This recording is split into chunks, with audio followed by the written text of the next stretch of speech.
think so.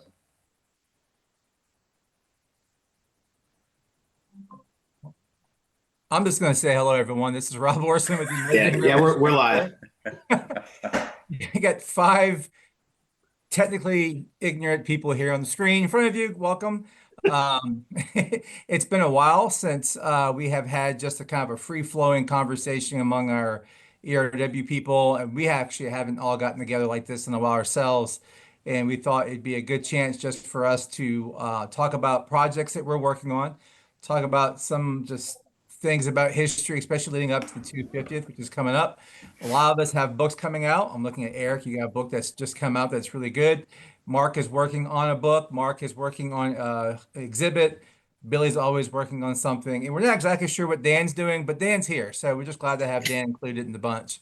So I'm going to start with you, Mark. And as I said, we're just kind of got free flowing. Everyone on the call, just jump in. For those who are watching this live on Facebook Live, thank you for doing that. If you have questions, anything you want to ask us, anything except modern politics, too soon for that right now.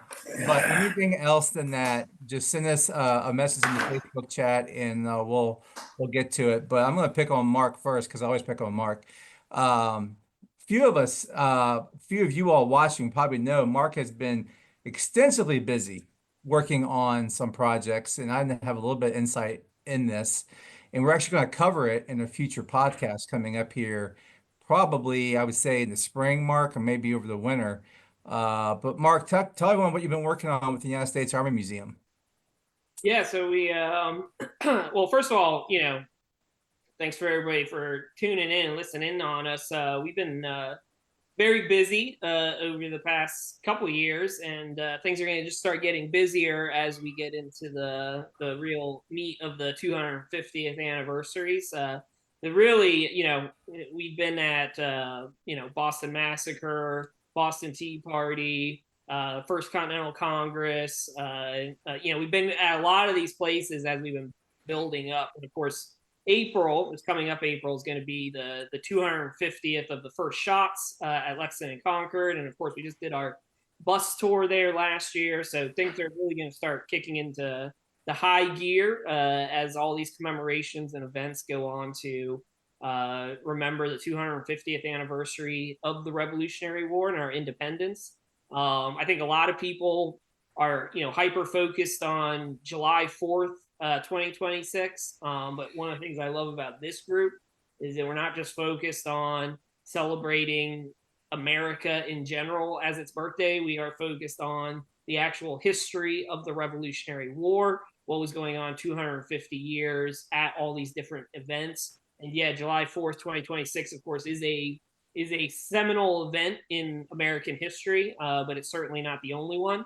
And all those ideals, all the aspects of our American system, none of it would have been put into place if there wasn't a successful war that secured our independence and our liberty. So I'm excited about all these events coming up. Now next year we got Lexington Concord 250th, Battle Bunker Hill 250th. Those are kind of like some of the big military ones. We got 250th of Great Bridge coming up in December. Behind me, Mark.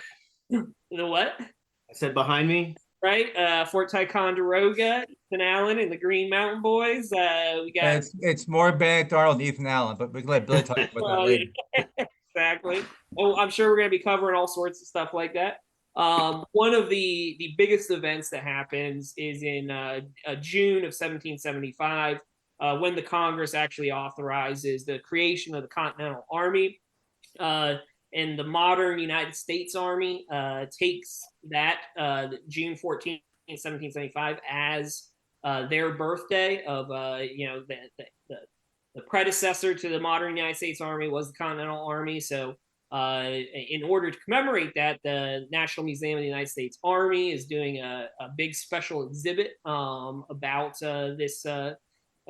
the entire war and about the soldiers who fought there. And it's going to be a really fantastic exhibit.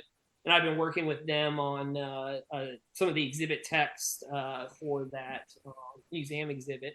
And like Rob said, we're going to be talking with the curators, or they're going to have them come on one of the revelries in the future to highlight that exhibit. But yeah, 2025 is just kind of shaping up to be a really busy year. Lots of stuff going on, and we are your home for America's 250th anniversary, so we're going to be trying to hit as much stuff throughout the year as we can. So lots of projects, yeah, lots of pots on the stove. So excited to see what next year brings. But So Mark, thank you for the advertisement. Mark is the best salesman of all of us. When you go to a Mark Malloy talk on any topic, the first 20 minutes is about ERW. And I'm using the back room going, come on, man, come on, get to the topic, get to the topic. Hey, so we about got the to tell our story. Nobody else is going to tell it for us. that's So. true.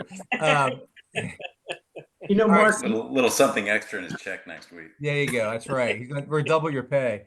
So about the exhibit, Mark, what was the most difficult part of doing that, as far as this huge timeline and doing exhibits, some panels myself, I know you have to really compress that down. Was that the most difficult part or Oh, for something sure. else? I mean, you can't cover everything. Part of the issue is, yeah, you gotta pick and choose what you're gonna highlight. A lot of that's also based on the objects in the museum exhibit that they're displaying, tying the story in, and like I said, they're hyper focused on the common soldier. In these items that relate to the common soldier and that experience. And then yeah, just trying to a thing about these museums is we want it to be accessible to people of all ages, so keeping reading levels to lower levels so that anybody can read it and understand it. What grade level are we at now? What are we writing to now? We try to do 8th grade reading level. That sounds high. You'd be amazed at how high Revolutionary War historians can push this. Mark, when does the exhibit open?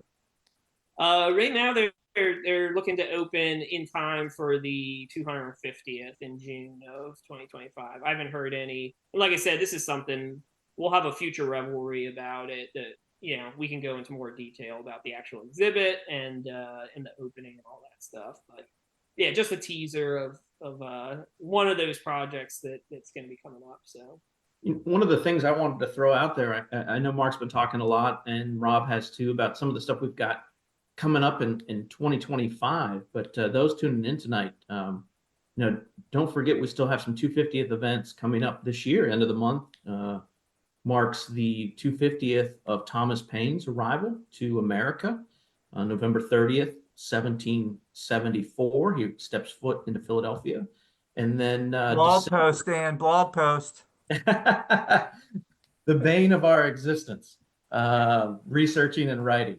And then I know Mark and several of us in the group have kind of talked about whether or not we're going to actually be on site, but we've got the 250th of the Massachusetts militia capturing Fort William and Mary in New Hampshire in December. So that's coming up as well. So perhaps another blog post or maybe a revelry on that as well. We definitely have a revelry on Fort William and Mary. We have one also on the Salem alarm, which is February of next year. John Bell will be with us talking about the Salem alarm, which really is one of the moments that just heightens the tension as you get toward April. People up in New Hampshire will argue with you that the first shots of the war isn't Lexington Green, it's at Fort William and Mary. Of course, the war doesn't break out because of that, but you have regulars and militiamen fighting. You also have Paul Revere. It's one of his first rides when he rides up from Massachusetts up to New Hampshire to talk about Gage sending the men up there. So we have a really good historian joining us who has been really doing a lot of research on that, and they have a lot of events if you were anywhere near that area of New England in December. Now the site of the fort is closed, unfortunately. Still owned by DOD today, and they're doing some work on it. So horrible timing, probably a government contract gone bad. I'm sure we've all experienced that. But they're still doing a lot of really cool stuff up there for the anniversary, even though you can't get to the actual site, which is a bummer. But they're still doing a lot of things, which I think is definitely worth anyone's time. It's within a couple hours drive. Now, Mark and Dan said they're going to go up there. I don't see it happening. But if you guys want to go up there, go right ahead. I wish I could. I think I'm going to Boston 7 times next year. So you can only do so much before you have to get divorce papers filed against you.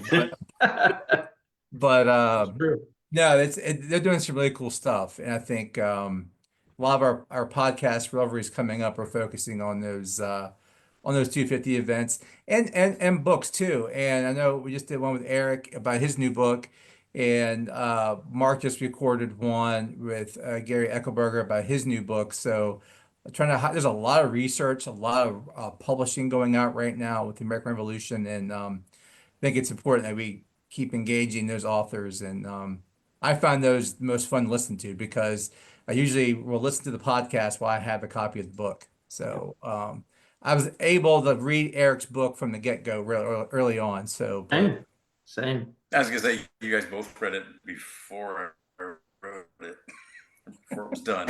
yeah. Yeah. Eric, so how's that book being received? Do you know? And you're always working on something. You've been kind of like that Western theater go-to person. Anything moving eastward or anything out in the West that you might be working on? I got a bunch of ideas, and I'm sort of poking around records for a little bit more on the West. Not quite done with George Riders Clark, but that's probably a little bit in the future. There's a Tory uprising in Virginia in 1780. So right. I'm thinking I'm gonna do a little bit about that, and then I've actually been spending a lot of time looking at the Navy. We're all familiar with, okay, we invaded Canada in 1775, 76, right? Right. Sort of. Yeah. We invaded the Bahamas in 1776. Yes. The Bahamas, and nobody knows it.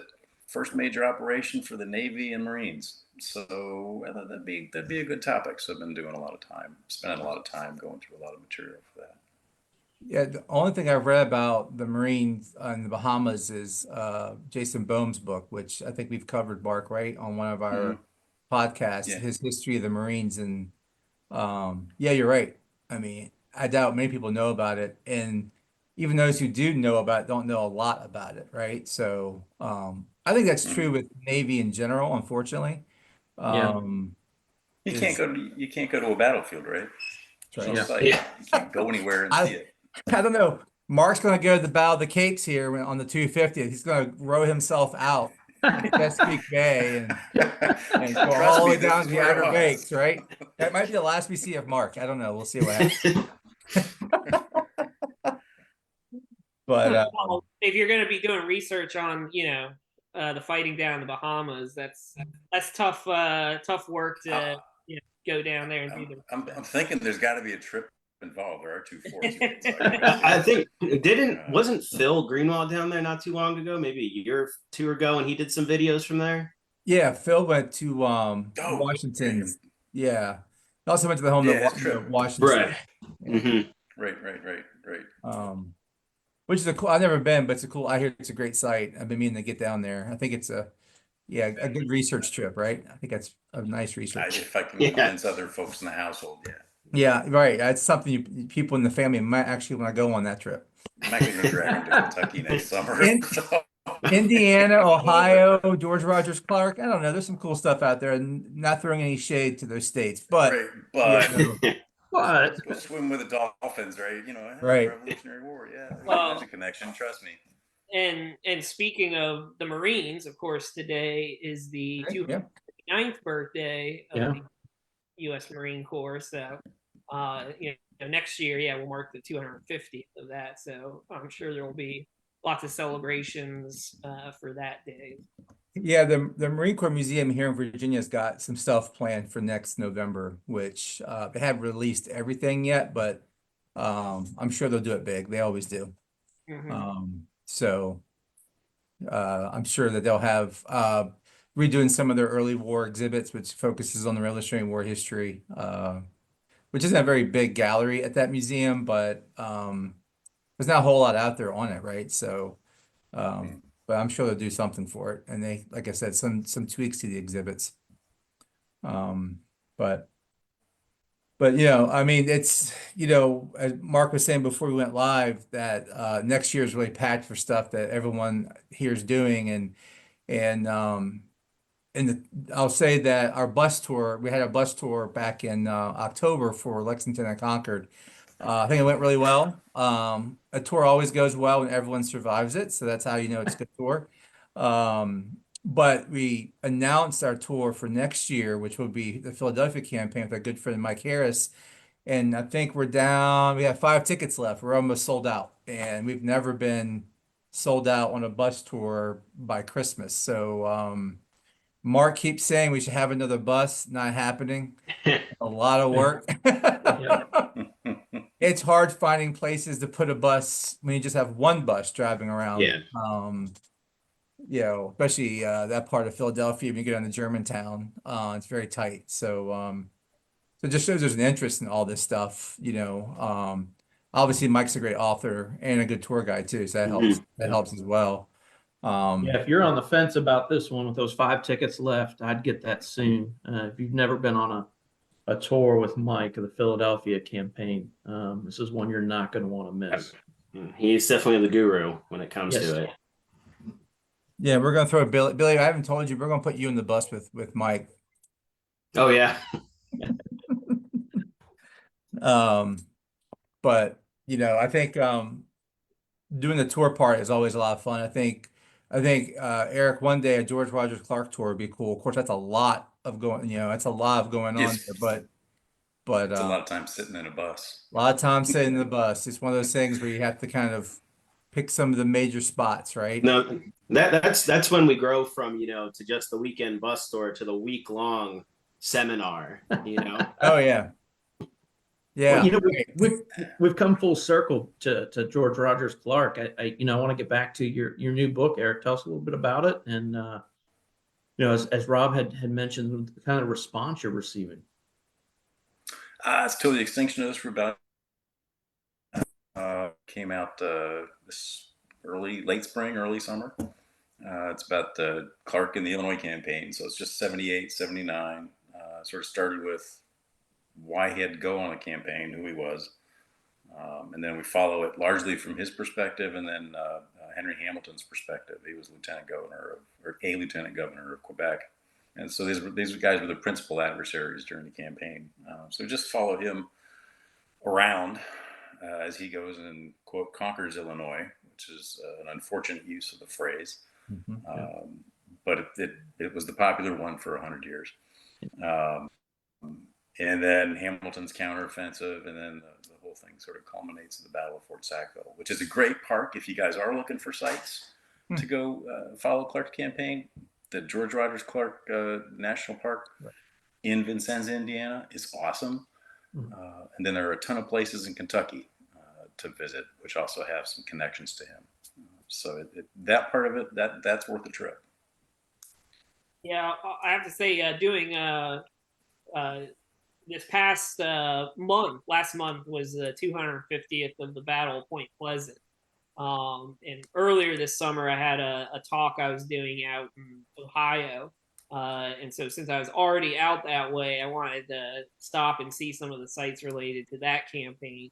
And I was just blown away. First of all, I mean, the distances these guys are marching and how far, I mean, that's a long haul in 2024. I mean, I can imagine 1774 what that was like. And there were signs there in Point Pleasant too of Clark going through the area on his campaign as well. And it's going to some of those sites, it's pretty neat because at many of them there's not much there. Usually there's a marker or something like that, but a lot of times you can still see the exact same terrain or where the river bends and all those kinds of things, and it kind of brings it to life, especially after reading about the campaign from like Glenn Williams' book, and then being able to go out there and actually be on the site where those things happened. Just brings it all together. So yeah, But yeah, no, but I'm interested. Yeah, at some point, and again, yeah, I guess the 250th for that would be in a few years. But yeah, getting a chance to get out there. So, yeah, I've got 3 years to come up with a second book Yeah. and get it done, and out. And then there's 2 places to see. No, Kentucky's There you really go. cool. So I would strongly encourage folks to go to Kentucky. There's a ton of history happening during the war there. Yeah. And it's absolutely worth every minute of it. I think it's funny, Beautiful Mark, country too. back to Dunmore's War, being in Virginia, and I know what that is, but like, what do you think outside of the bounds of Virginia, right? Though schools don't teach Dunmore's War in Virginia, but I just know it because I got that nerd vibe. But like, I mean, I'm looking at you, Billy, and Dan, since you guys didn't grow up in Virginia, like, is that anything you all knew about? Like, I mean, we talk a lot about it here in Virginia about the impact of Dunmore's War and how the war carried out, and but is there any of that spreading anywhere else at the other what was the impact in the other colonies for that action? Yeah, I would say growing up in New Jersey, I mean, we never touched upon Dunmore's War. So that was something I knew about through my own, independent study at the time. Yeah. Yeah, in Ohio, tell me about Ohio. You had to bring up the I distinctly remember 8th grade American history was really pilgrims through Rev War, so we spent a lot of time doing Rev War stuff, and I distinctly remember our textbook one sentence on Lord Dunmore and his influence on the events that happened. But other than that, we talk about this often at ERW, is that it's interesting to see what kind of gets play in historical memory and what doesn't. Both today in 2024 and over the intervening 250 years. Obviously Yorktown, obviously, as Mark was saying earlier, July 1776. But it's interesting to see where the emphasis is placed over the last 250 years, and certainly Lord Dunmore's role in the events that will lead up into the coming 250th. Just not one of those things. Yeah, I would say the first real time that in an academic setting that I actually studied Lord Dunmore's War was actually while I was in college. It would have been my sophomore year in a West Virginia history class. Wow. And at Shepherd. Relevant. Mm-hmm. Yeah. And it's interesting when Mark and I went down to Williamsburg to cover we did those videos for the 250th of the dissolution of the Virginia House of Burgesses, and how much Dunmore was hated, right? But then goes out west, wins this battle, takes over the western land there, comes back kind of as a hero, which is something that does not really get covered, right, in the timeline of even if you go to Colonial Williamsburg and you happen to get on one of their history programs or tours, it's very rarely mentioned that maybe Dunmore, if you were just to believe what they tell you, Dunmore is a hated man from spring of '74 until he gets kicked out of town. But he's actually very well promoted for what he did out west. And it's interesting too, and I think Mark, you said this in your video, or maybe with Glenn Williams on the podcast we did with Glenn, is that when he leaves Williamsburg, it leaves a power vacuum. Yeah. It allows this extra legal body, the Virginia Convention, to take place, and he's nowhere to be found. He's out. It just kind of shows you that a lot of these royal governors didn't really think that this uprising with the Virginia Convention or in Massachusetts with the Provincial Congress was really a big deal, right? Right. I mean, if it was a big deal, he wouldn't have taken off and spent months out west. So it is kind of a neat story, even though it's a small action. It's not well taught everywhere, and it's not there's one book, and it's Glenn's book. It's a great book, by the way. Yeah. I don't think anyone else needs to write another book because it covers everything. Yeah. And I would Right. disagree with you that Virginia doesn't talk about Dunmore's War. It's really West Virginia. West Virginia. Right. People in that area know of that. Of course, Point Pleasant's more famous for Didn't know Oh, Mothman more man. than Yeah. Dunmore. I mean, Right. there's a movie, right? I mean, Yeah, that's right. There's Look, no I- Dunmore movie. I I gotta will see the say, movie. I will say, having just been there, I mean, they do a great job on this on the location of having murals and having markers, and they do a lot to tell some of that story. But that's something also, that I like about our organization at Emerging Revolutionary Wars, that we can kind of cut across all these different things going on. Because yeah, Dunmore's War is its own little thing happening in 1774. But at the exact same time the Battle of Point Pleasant is happening, the delegates are meeting for the First Continental Congress in Philadelphia. Yeah. And I think, and then Rob's talking about these powder alarms up in New England, and I mean, as you go through it and you start looking across, not just hyper local and not just what the big, national stuff is going on, but trying to get a sense of what's going on, it really kind of changes a lot of the perspective. I gotta say, when having gone to Point Pleasant and then gone to Philadelphia, I gotta say, I was like, I'd be more concerned about the Indians on the frontier and going out there and some of the threats that a lot of the colonists face. I'd be more focused on that than on the taxes from Parliament. But it's just interesting to put yourself in those shoes of people at that time period and try and think of what it was like and what was important to people, and it just gives you a better sense of the history overall. So I kind of like going through this time period, and as we go through the 250th, I like having the opportunity to research and look at things. Like I said, things that are often hyper local, but then put it in context of what else is going on throughout the entire country. Mark, I think everybody watching and those of us on the panel tonight, we want to know. I mean, you were in Point Pleasant. Did you see it? Mothman? No. saw the statue.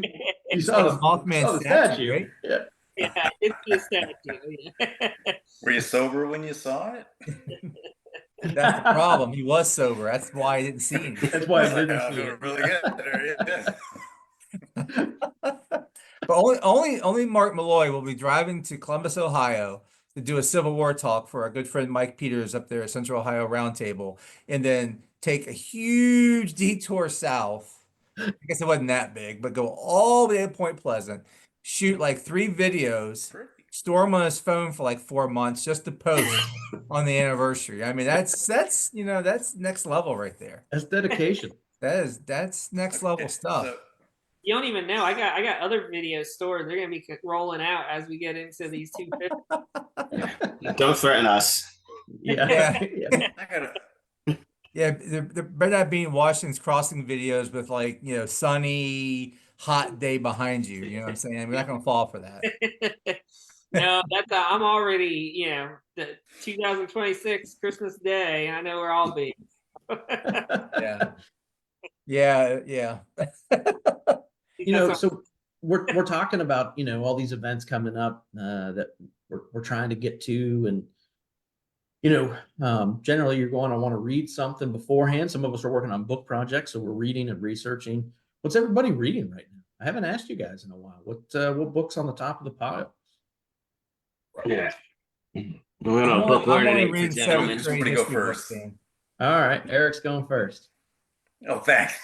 I finally got around to Mary Beth Norton's 1774. I figured, it's a good time for it. Yes. So I just finished World War II, so we're going to go back and read 1774, and it's a trip. It's a great book. Yeah, it's a good book. She writes like Tom Holland. There's a lot of info in there. I read it before we went to Philadelphia for the First Continental Congress anniversary, and lots of great information in there about that. But yeah, just as you said, the whole breadth of 1774. There's a lot of stuff in that book. A lot. She writes. You guys know who Tom Holland is? Yes. I know he was British, and okay, Yeah. I figured. So she writes like Tom Holland. So if you're a big fan of The Rest Is History and Tom Holland, you gotta love this book if you don't already haven't already read it. All right, Billy, what are you reading, Billy? Because Dan puts you on the spot. I got a big stack over by my desk now, but I'm reading Scott Patchen's George Washington and the French and Indian War. If you didn't know, we actually had him on for a Revelry not too long ago. Kevin Pollock was the moderator for that, but I think it was only a part one, really, because I don't think they even got up to, if I remember, the Battle of Fort Necessity. It was just Jumonville Glen. So a lot of detail there. So I know we'll have to have Scott back to finish that story.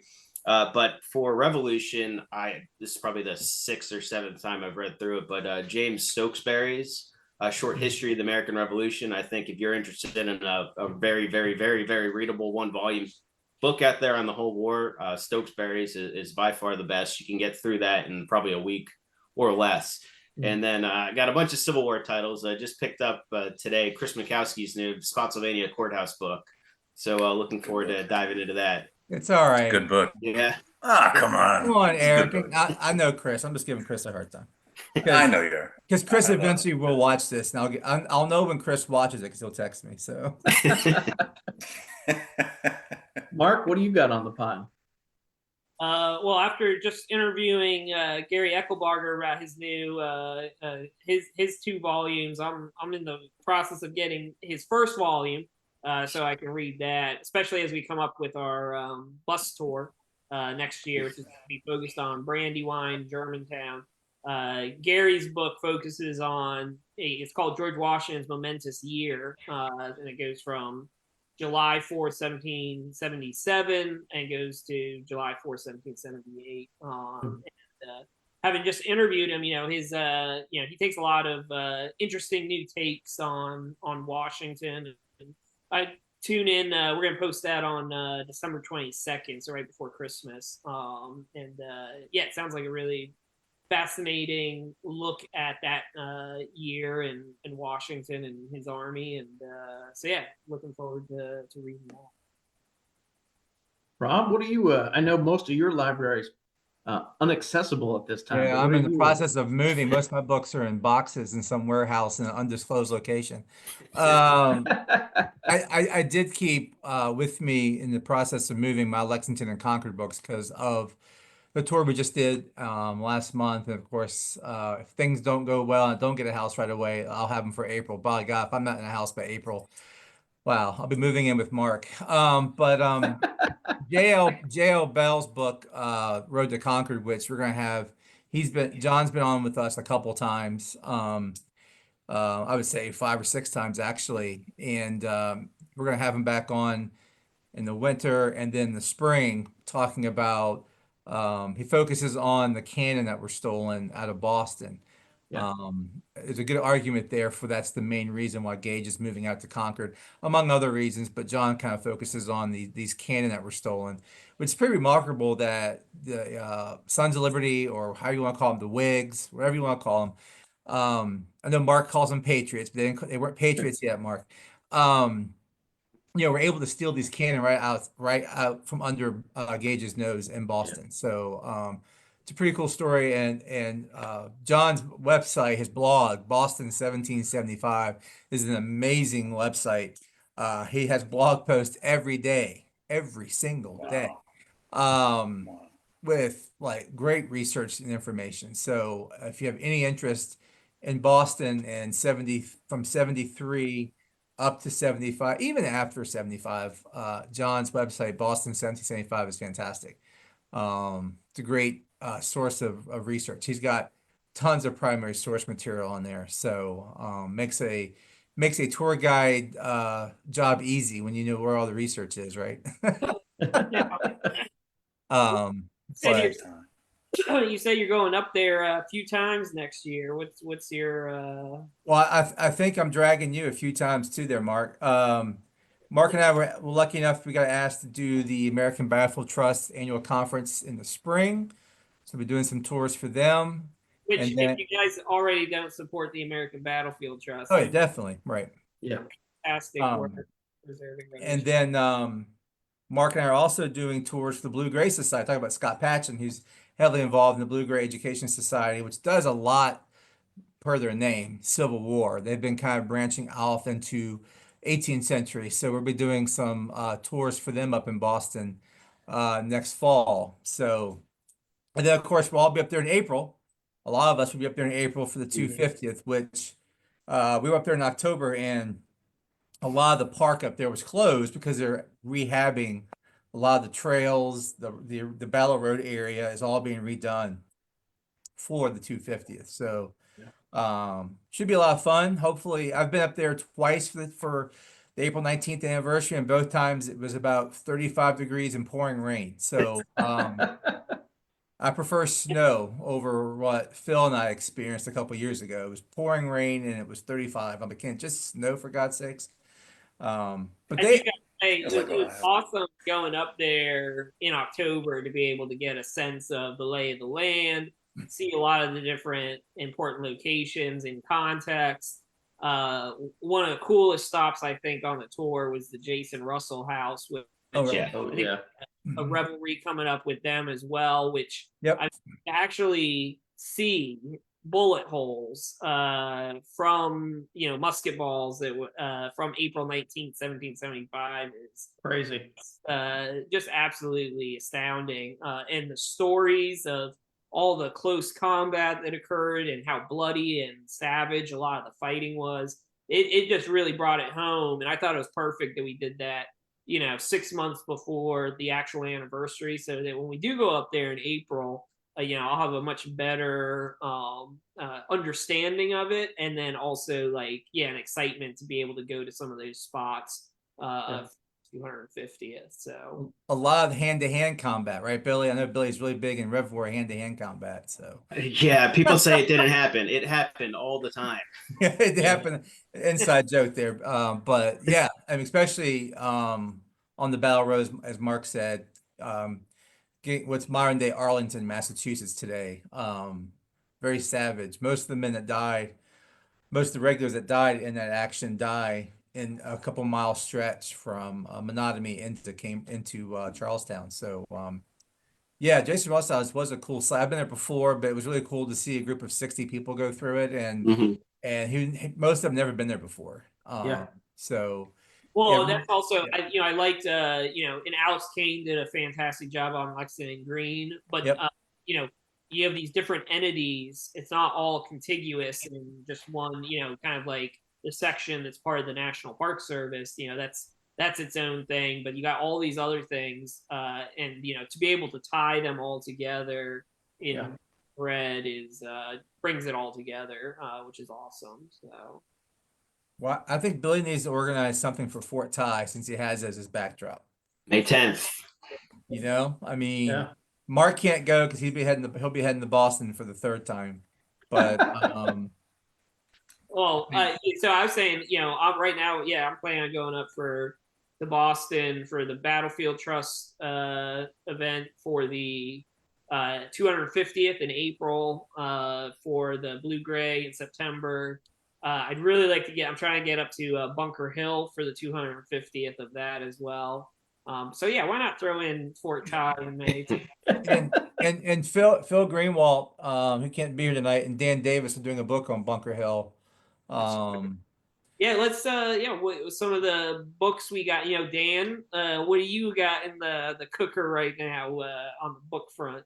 Yeah, so with you, Mr. Malloy, we are deep in the research phase and getting started on the writing of our book on the New York campaign, which we're going to have out in time for the 250th. We're looking forward to that.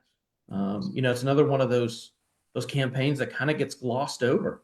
And one of the challenges of studying it is, 99.99% of where some of these skirmishes and larger engagements were during the campaign, particularly in and around Brooklyn and New York City, Gowanus Heights, and those battlefields are gone. So one of the things Mark and I are really looking forward to in the assemblage of this book is perhaps providing one of the most in-depth, detailed tours to get you to these spots where these momentous events occurred. Now, granted, there may be a 50-story building next to you, but we're gonna put you in their shoes and on that ground. And what a fascinating campaign to study. So that's what I'm currently working on. And one of the other things too, as I slowly but surely make my way through it, is a kind of a 250th series on the blog. There's a lot going on as we progress through the 250th cycle. Not a significant amount in 1774. There's some spicy things, some good events to cover. But as we continue to get through 1775, 2025, and obviously 2026, I'll be cranking through those 250th posts. So one of the things that I've been reading lately, in addition to Bell's book, which I picked up during our bus tour, kind of a book that was really a sleeper, came out by a small press back in 1998. It's called Dates of the American Revolution. And I don't know if it's not going to pick it up, but it's a great book. It goes pretty much day by day, almost month by month, and gives you the entirety of the war. So if you want to read day by day, month by month, from the beginning of this thing through the end, it's a great resource and a great synopsis of these important moments. So New York campaign and 250th blog post. That's kind of my jam right now. Mr. Malloy, what are you working on? Well, before Mark goes down, I want to say something about the New York campaign. So when we were driving through New York at what time was it, Mark? 1 a.m. heading up to Boston last month. We were going, you got to do this. You got to include that. Good luck getting that thing in a 40,000 word book. Because Mark wants to start like, I don't know, like he wants to start as soon as they out of Boston. It's like, I don't know, man. Good luck with that. So that's a challenge. No, it's a lot. But again, the best thing about ERW in our books is, yes, we provide a narrative of what happened, but the most valuable part for me is if I'm going on a family trip to Manhattan and I'm walking through Times Square and I might not know that I'm just a few blocks away from where Connecticut militia under George Washington were running for their life. I'm going to know that. And especially if there's a plaque or something that says, at this spot, something happened, I'm going to want to know that. And yeah, most of the stuff's focused, the bulk of it's going to be, the New York campaign of, August, September, October, November of 76. But that was part of, I was talking to both Dan and Rob about this book is, there's obviously, there's 5 more years of warfare that happens after that. And there's other engagements and important sites. So we're probably gonna have to limit the scope to make sure we are hyper focused on the Long Island campaign. You're not gonna start the British tour section up in Halifax? He did say that. No, Billy, he did say that. Seriously. I was like, you're not gonna fix Pictures that, of harbor. especially if you want to end with, going across Jersey, right? I mean, great, man. Get the full picture, man, or people they're not gonna get it. We're doing 80 words maximum. There'll be 741 chapters. Each one, 80 words on what happened at this spot, starting in Halifax to New Jersey. I mean, I will say, it's fascinating to me that, New York City, it's the most populous area in the country. You got millions of people that live there. And I do wonder, how many of them know that they are literally living, working, everything on one of the largest battlefields of the entire Revolutionary War. It's fascinating to me, and it's totally overlooked, and it's often passed over as, oh yeah, it's gone. And in many cases, a lot of it's been obviously blitzed, but there are places like Battle Hill up in Greenwood Cemetery where you can stay up on the hillside where the Continental soldiers actually were standing, fighting with the British. There are these nuggets that are all across the area, and it's finding a way to highlight those and let people who know, when they're there in New York City, that they're on a battlefield, and there's still remnants of it here and there. I smell 3 volumes. Yeah. Don't encourage them, Eric. We get that through Ted or not, but good luck. Well, Billy's got the same problem with the book that you're working on, Billy, with Saratoga. I'm working on a book that obviously is not about a topic that is so widely forgotten as the New York campaign in 76. But I'm going to be working on a guidebook currently started on the Saratoga campaign. not just focusing on the battle itself, but getting people. It's not going to be like a full narrative and then just some tour sites at the end. It's literally the whole thing is going to be a guidebook. So it'll be stop to stop to stop to stop all the way through, starting up, probably around Crown Point for the British, working their way down towards Saratoga, but also covering Bennington, covering Hubbardton, covering Fort Ticonderoga, probably get a little bit about the Mohawk Valley in there, the Hudson Highlands. So it is going to be a lot.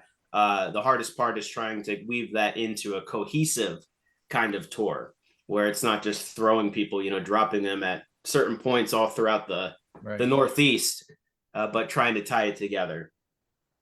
And that includes the best battlefield, Hubbardton, which is one of the best battlefields. That's an awesome site. Anywhere. I mean, you drop off there and you are there.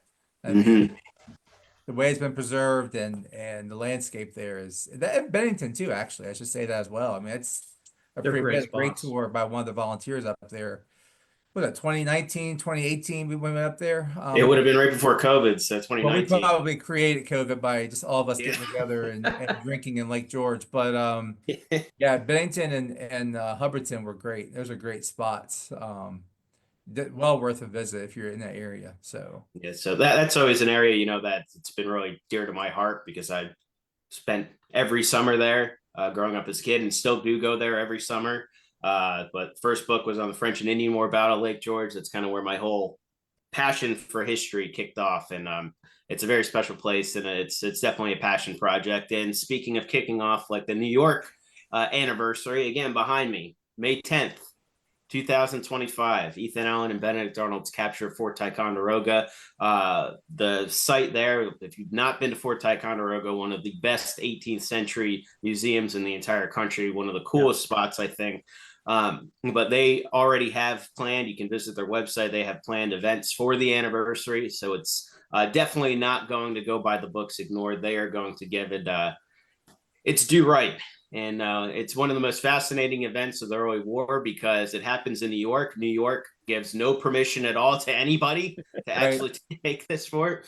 Arnold gets a commission from Massachusetts to go and take it, recruit men and take Ticonderoga. Allen's off on his own with his own green light to take it. And then they bump into each other and together they storm this fort. That famous painting behind me is Ethan Allen asking for the surrender of the fort's commandant, Captain William Dell plays. Famously, he says, surrender in the name of the great Jehovah and the Continental Congress, which is obviously sounds really cool, but complete BS because the Second Continental Congress itself did not even convene until later that day for the first time. So, of course, he had no authority from the Continental Congress. thanks, Billy, for killing to getting up there. Well, we on that that. tour when we went up there, Ron Vidot, who works up there, showed us around, and we got to see that exact location. Yep. And that was an awesome experience. All the cool stuff we got to see behind the scenes. yeah, and they don't like Ethan Allen, so kind of like Billy, they're Benedict Arnold fans. I mean. At least until 1780. Hey, Billy? What did the park up there at Saratoga do? You showed me a photograph. I had not been Oh there. my God! Yeah, I haven't went been there there since we were there, but they created a fake boot. Correct. Yes. Outside They've of- done so much. If you haven't gotten the Saratoga battlefield over the past, the past few years, get up there as soon as you can because they've done so much work to the battlefield in regards to interpretation. I mean, dozens and dozens of more interpretive panels up there.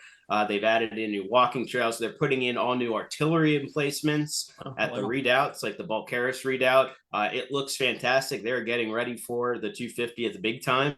And yeah, even at the Benedict Arnold Boot Monument, they put in a much smaller scale monument so you can actually touch it and feel it since it's surrounded by a fence. But it's cool. Props to them for making all of these improvements. It's going to be exciting. Yeah, I think a lot of these parks and sites will receive funding and resources for the anniversaries, which is a good thing. Not as many as they got for the bicentennial, which is way above anyone's time except for me and Eric. But that was a big time for a lot of these sites. Was 1976, and I don't think you're going to see the influx of money that year that program saw, but I do think you'll see, especially we saw at Minuteman National Park last month, Saratoga. You're talking about.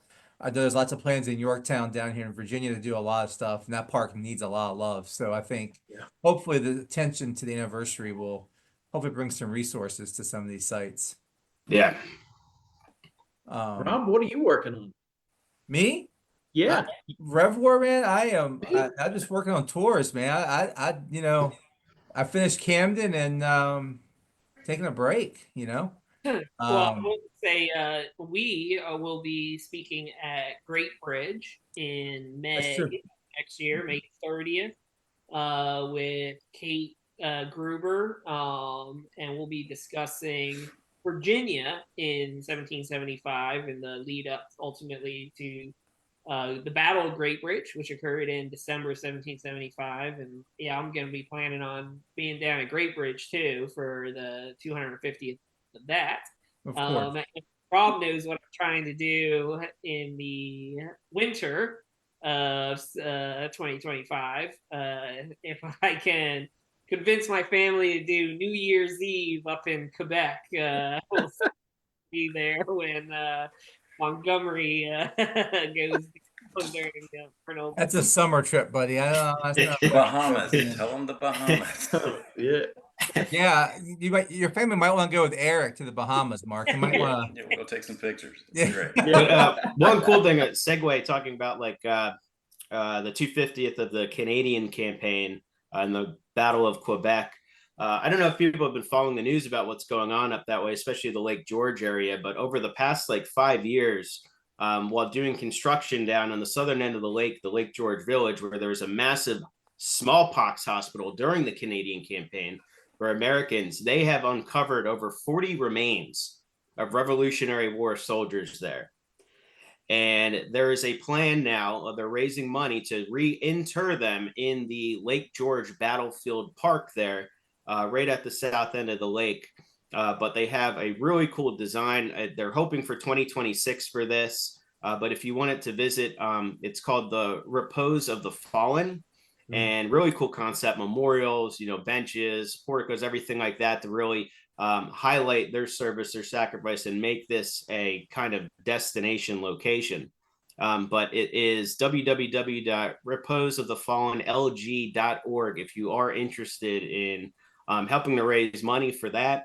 We've had the Lake George Battlefield Park Alliance on our Zooms here. They're good friends of ours. And this is a very, very, very exciting and humbling endeavor that they are undertaking to make sure these Revolutionary War heroes are finally getting the final resting place that they deserve. And just recently, too, they found even more remains there.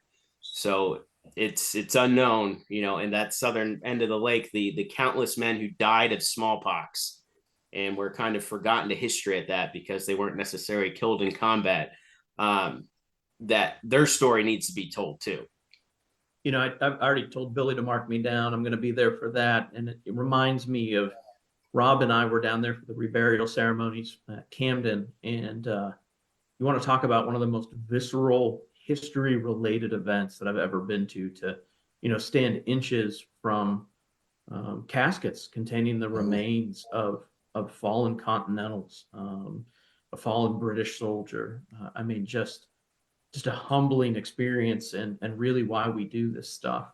So I'm glad that you brought that up, Billy. It's definitely a worthwhile endeavor, and folks, put that one on your calendar for 2026. Billy, where are they finding them at there? I've only been to Lake George twice, but if you can get a general idea for where they're finding a lot of these graves. So I believe most of them are on Cortlandt Street while they're doing construction. So basically right in the middle of the Lake George Village, which is entirely built up, but still all over that area, it's not just Revolutionary War history, it's French and Indian War history. So the uncovery of 18th century remains there has been a very, very frequent thing. And I will say also with the Canadian campaign, there are going to be events to commemorate Arnold's march. Good friend of the show, Mike Cessair. I know he's been sharing some stuff about some of the events that they're planning to reenact parts of the march of Arnold's men up to Quebec. So no, I think there's a lot of it. There's actually, I mean, there's so much stuff that's going to be happening. I hope that any viewers or listeners who are part of any of these local groups that are organizing stuff, they should send stuff to emergingrevolutionarywar@gmail.com and let us know about some of these events, because anything that I can try and be attend I want to try and get to, and sometimes we might not know about some of these local events that people are planning. And even if we can't attend them, it'd be great to help promote among the community what's going on all across the country to mark the significant milestones and events. So I think what's really crazy, and then we're getting to our hour limit here, but what's really crazy to me when you talk about 1775, right? So talking about all these events. Well, it's crazy to me if you think about this, that Lexington Concord happened April 19th, and then what's behind Billy just happens basically a month later, and then they're invading Canada. It's all within like a few months, right? And then And Boston. it's just, yeah, and then of course obviously Bunker Breeds Hill, but it's just crazy how it was a slow drip to get to Lexington and Concord, and then once that happened, it was like, a lot of these people that were pro-revolution were really, taking over Fort Ty, going into Quebec, right? I mean, really pushing the envelope, and it was almost they always talk about these different peace offerings back to the king, and it's just kind of weird to think that they would have thought any of that would have worked, and maybe it would have if they had offered more, but considering all they had done militarily, right, right after Lexington and Concord, it's crazy how quick Yeah. things just start escalating. You see politicians playing catch up for the first entire 7 months of the war. Yeah. It's like That's- they're all behind. That's a good point, right? That's actually a really good point. Yeah, maybe the people drag them along with them, right? That's a good analogy. Maybe I haven't thought about it like that, but yeah, look at like George, Mark's hero, George Washington, right? It took him a while to not flip sides, but to be committed to revolution. And once obviously he was 100% all in. But when the Boston Tea Party happens, he's kind of saying maybe they should pay for the tea. Pay it back, yeah. They should pay for that. But Can't have these ruffians doing this stuff. right. He's a business. I mean, and Mark will argue with me about this, but George is a businessman, right? I mean, yes, he loves the country, Mark. Yes, he's got morals, but he's got a wallet, and a lot of what he does is based around that. But that's a whole nother conversation, I know. I want to have fun with that. That'd be fun. And I get the wallet part very much, right? I think we all do. So, but yeah, this things happen so quickly after Lexington and Concord. So it's it's just crazy how organized they were. I mean, looking at Fort Ty, I mean that takes some organization and quickly, right, to make that Yeah. happen.